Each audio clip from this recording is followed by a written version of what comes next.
Apparently, there was a massive fire at Company X. The news hit me like a ton of bricks because that's where my husband works. I hope he's okay. I quickly dialed his number, my heart racing as I prayed he had escaped the fire. The phone rang, and just when I thought I couldn't stand the suspense any longer, I heard his voice. "Hello, Max. Where are you? Are you safe?" Relief flooded through me, and my voice rose with the emotion. He sounded irritated as he replied, "Why are you yelling? I'm at work. Don't call me while I'm working," and abruptly hung up. At least he wasn't caught in the fire, but something about his tone seemed off. My name is Mona, and I'm 32 years old.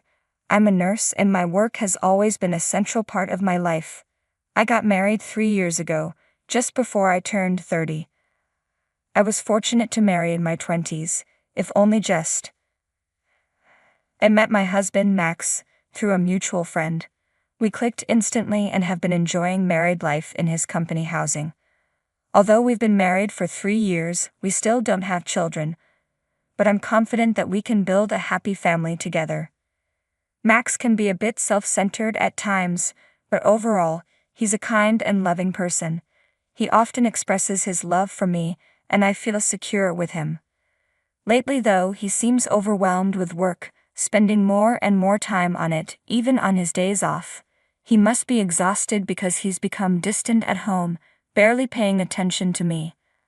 After dinner, he usually collapses on the sofa in front of the TV, though he doesn't seem to watch it.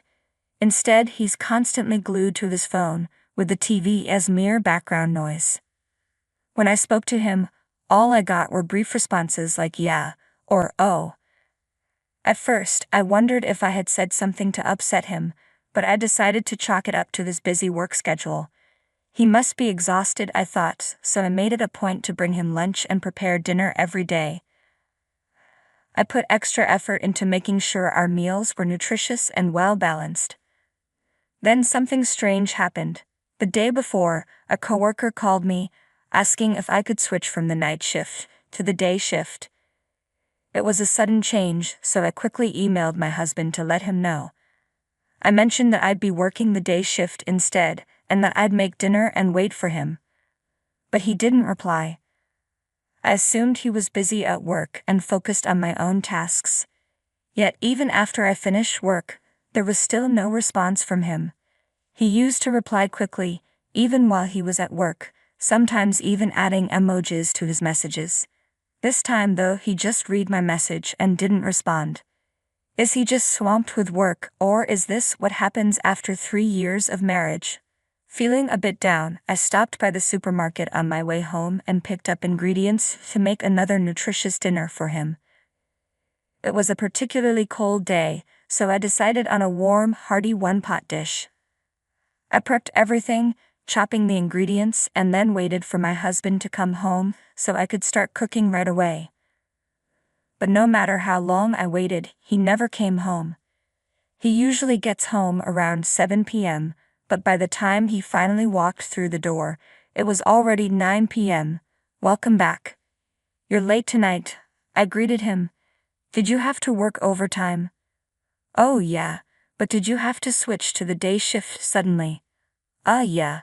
A coworker had an emergency, so I had to cover for them. Sorry I didn't tell you sooner." "I see.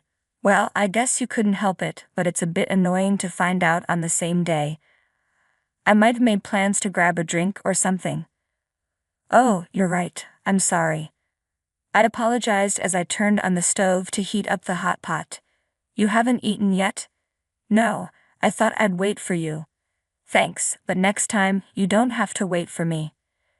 Hearing him say that made me feel a little sad. I waited for the hot pot to come to a boil.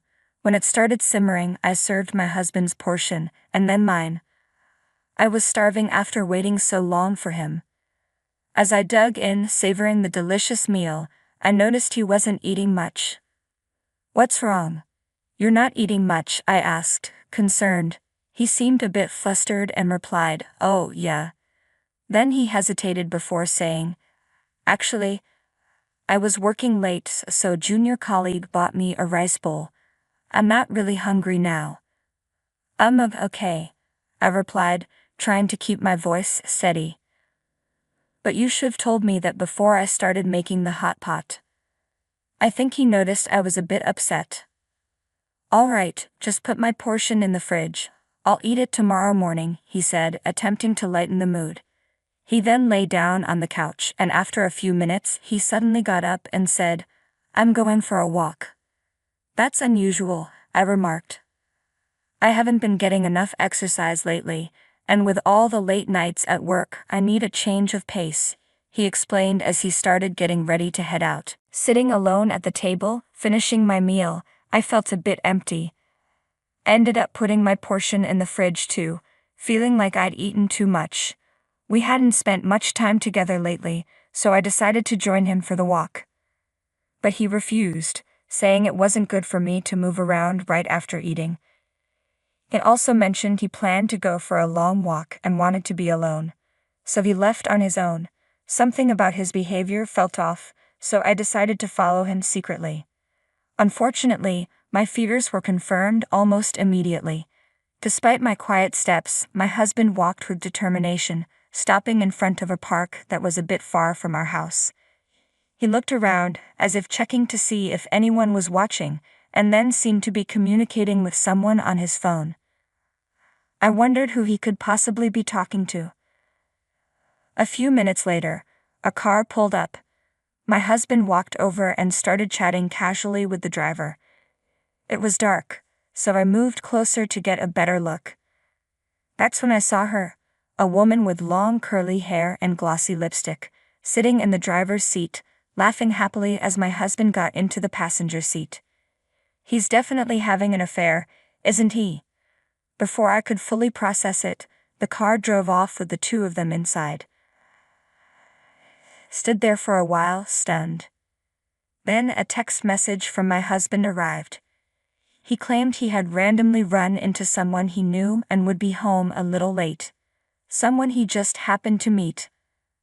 I didn't believe him for a second. He had said he wasn't hungry, yet it was past 2 a.m. when he finally came home. He didn't even notice that I was awake. He seemed tipsy and went straight to the kitchen for a glass of water. After that night, he'd often worked overtime, conveniently only when I was on the day shift. We already had a hard time aligning our days off, but now it seemed impossible. Yesterday, he worked late, and today he claimed he had to work on his day off too. But is it really work? Or is he meeting that woman I saw? I couldn't stop thinking about it. I went online and started searching for information about detective agencies.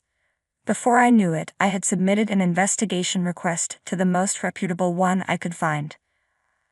I felt guilty for going behind his back, but I reasoned that if nothing suspicious was found, I could finally put my doubts to rest and trust him again.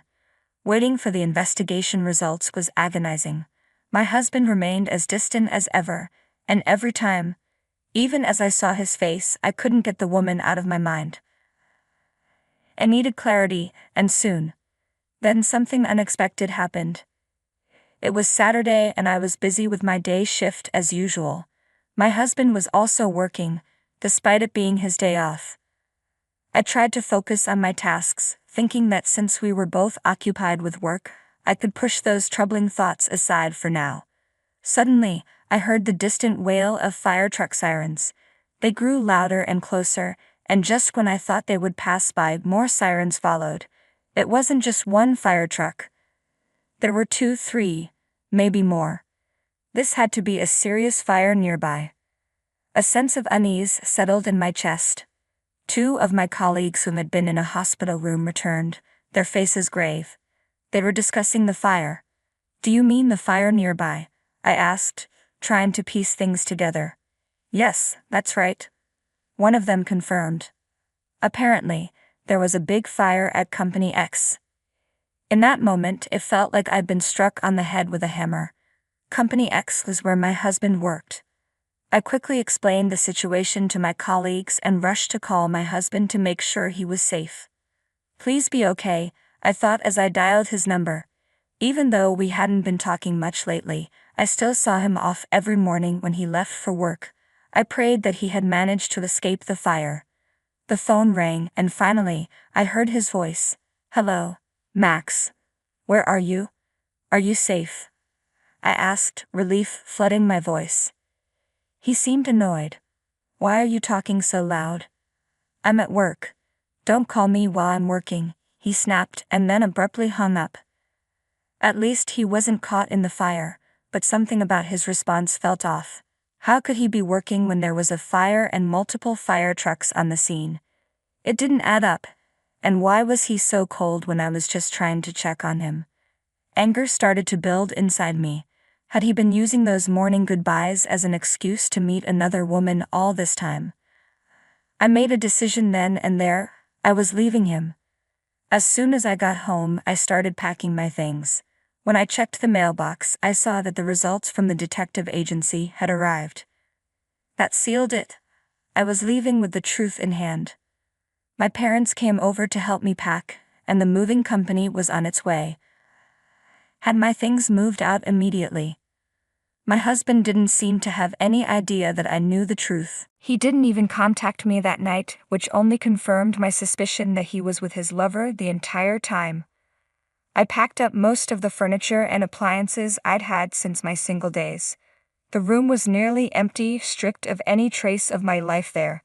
As I stood in the deserted space, I realized I had no lingering attachment to this house or the life I had led within it. Moved my belongings to my parents' house and immediately started searching for a new place to live on my own. It wasn't until the next day that my husband finally called. "Hey, what's going on? Most of your stuff is gone." "Of course. Moved out." "What? What the hell were you thinking?